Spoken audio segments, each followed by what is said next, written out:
Lev Lazarev is a Russian figure skater competing in men's singles. He is widely regarded as one of Russia's leading junior talents, known for his high technical content, including multiple quadruple jumps.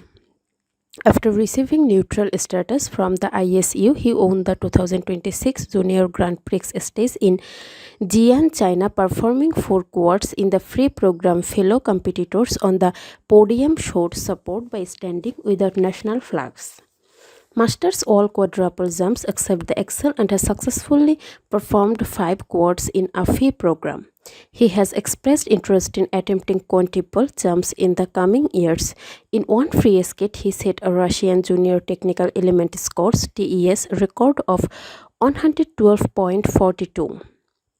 In 2019, he competed in the TV show Ice Age Kids as part of Tatiana Novak's team and finished third in the final.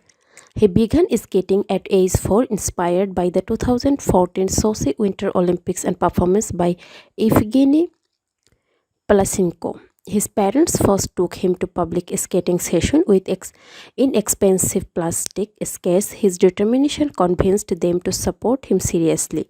He competes in men's singles figure skating for Russia and is a member of the Russian junior national team, training under coach Sergei Davidov at CSKA Moscow. He competed in various Russian junior and national competitions with recent competitive programs Skate to Music, From the Last of the Mexicans, King of Secrets and King of the Sea, and the Squid Game soundtrack.